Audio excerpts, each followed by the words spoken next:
Hello everyone, I hope you all are fine.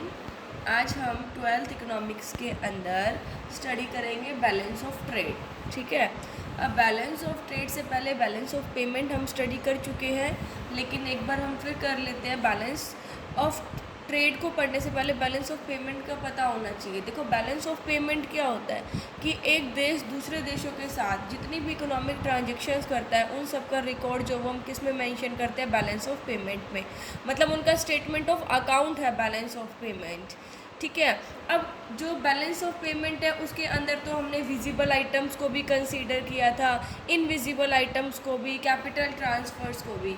लेकिन balance of trade की जब बात करते हैं तो बैलेंस ऑफ ट्रेड क्या होता है, देखिए, it is the difference between export of goods and import of goods. देखो, balance of trade only and only goods का जो इम्पोर्ट और एक्सपोर्ट करते हैं उनके बीच का डिफरेंस होता है। मतलब balance of trade is equal to export of visible items minus import of visible item. जो विजिबल आइटम्स है, मतलब हमारे जो मर्केंटाइज है, जो हमारे फिजिकल गुड्स है, उनको ही बैलेंस ऑफ ट्रेड जो है कंसीडर करता है।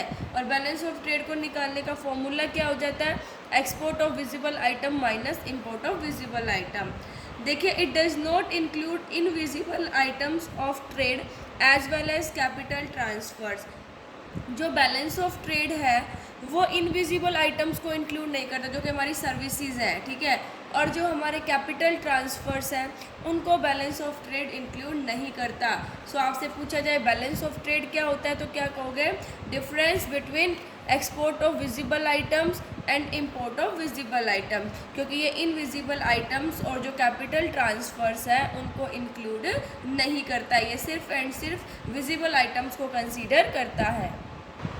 सो अब हम स्टडी करेंगे difference between balance of trade and balance of payment, कि बैलेंस ऑफ ट्रेड और बैलेंस ऑफ पेमेंट के अंदर क्या डिफरेंस होता है। सबसे पहले मीनिंग देखिए, बैलेंस ऑफ ट्रेड क्या है, it refers to the difference of import and export of goods. अभी बताया बैलेंस ऑफ ट्रेड किसका डिफरेंस है, import and export of goods. ठीक है, इम्पोर्ट एंड एक्सपोर्ट जो करते हैं गुड्स का, उन दोनों का डिफरेंस है। बैलेंस ऑफ पेमेंट क्या होती है, एक स्टेटमेंट ऑफ अकाउंट होती है कि एक देश दूसरे बाकी जितने भी देश हैं उनके साथ जो भी इकोनॉमिक ट्रांजेक्शन करता है वो हम सारी बैलेंस ऑफ पेमेंट के अंदर मेंशन करते हैं। मतलब उनके अकाउंट का सारा रिकॉर्ड बैलेंस ऑफ पेमेंट रखती है। ठीक है। सो बैलेंस ऑफ पेमेंट क्या है, एक स्टेटमेंट ऑफ अकाउंट है। नेक्स्ट है इंक्लूजन, कि इसके अंदर हम क्या क्या इंक्लूड करते हैं। सो देखिए, बैलेंस ऑफ ट्रेड के अंदर हम जो विजिबल गुड्स हैं उनका ही एक्सपोर्ट एंड इंपोर्ट इंक्लूड करते हैं। और बैलेंस ऑफ पेमेंट की बात करें तो इसके अंदर हम विजिबल हो गए, इनविजिबल्स हो गए और जो कैपिटल ट्रांसफर्स है सबको इंक्लूड करते हैं। लेकिन बैलेंस ऑफ ट्रेड के अंदर हम ओनली विजिबल आइटम्स जो हमारे मर्केंटाइज है, फिजिकल गुड्स होते हैं, उन्हीं को ही इंक्लूड करते हैं। स्कोप बैलेंस ऑफ ट्रेड की नैरो टर्म है ये। ठीक है, क्योंकि ये ओनली गुड्स को कंसीडर करता है, विजिबल आइटम्स को कंसीडर करता है। और अगर बैलेंस ऑफ पेमेंट की बात करें तो ये ब्रॉड टर्म है, क्योंकि ये विजिबल्स को, इनविजिबल्स को, कैपिटल ट्रांसफर सबको इंक्लूड करता है। नेक्स्ट है बैलेंस्ड और अनबैलेंस्ड। देखो, ए कंट्री में हैव बोथ बैलेंस्ड और अनबैलेंस्ड बैलेंस ऑफ ट्रेड। एक कंट्री का जो बैलेंस ऑफ ट्रेड है वो बैलेंस्ड भी हो सकता है और अनबैलेंस्ड भी हो सकता है। ठीक है। लेकिन जो बैलेंस ऑफ पेमेंट है वो हमेशा बैलेंस्ड रहता है। देखिए, country has always balanced balance of payment, मतलब एक कंट्री का जो बैलेंस ऑफ पेमेंट है वो हमेशा क्या रहता है, बैलेंस्ड रहता है। नेक्स्ट है रिकॉर्ड। तो देखिए, बैलेंस ऑफ ट्रेड जो है वो क्या है, एक पार्शियल रिकॉर्ड है, एक आधा रिकॉर्ड है। क्यों? क्योंकि इसके अंदर जो गुड्स को इंपोर्ट और एक्सपोर्ट करते हैं ओनली वही चीज़ रिकॉर्ड की जाती है, उन दोनों का ही डिफरेंस है, बाकी जो है उनको कंसीडर नहीं करता है। लेकिन अगर हम बैलेंस ऑफ पेमेंट की बात करें तो ये एक कंप्लीट रिकॉर्ड होता है, क्योंकि ये विजिबल्स को, इनविजिबल्स को और कैपिटल ट्रांसफर्स तीनों को इंक्लूड करता है। इसलिए जो बैलेंस ऑफ ट्रेड है वो पार्शियल रिकॉर्ड है, आधा रिकॉर्ड है, और जो बैलेंस ऑफ पेमेंट है वो कंप्लीट रिकॉर्ड है। नेक्स्ट है डेफिशिएंट, जो घाटा होता है।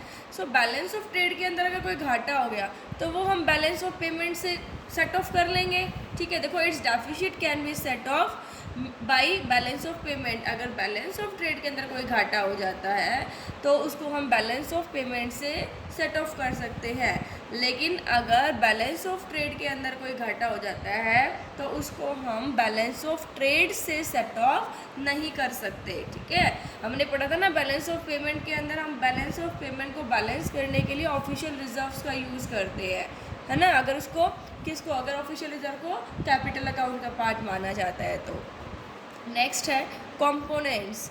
बैलेंस ऑफ ट्रेड की क्या क्या है, देखो it is a component of current account of balance of payment. ये जो है balance of payment current account का कंपोनेंट है। ठीक है, इसके अंदर करंट अकाउंट लेते हैं हम, करंट अकाउंट और बैलेंस ऑफ पेमेंट के अंदर करंट अकाउंट और कैपिटल अकाउंट दोनों को। ठीक है, इम्पॉर्टेंस की बात करें अगर तो बैलेंस ऑफ ट्रेड जो वो कम इम्पॉर्टेंट होता है और जो बैलेंस ऑफ पेमेंट है वो ज़्यादा इम्पॉर्टेंट होता है।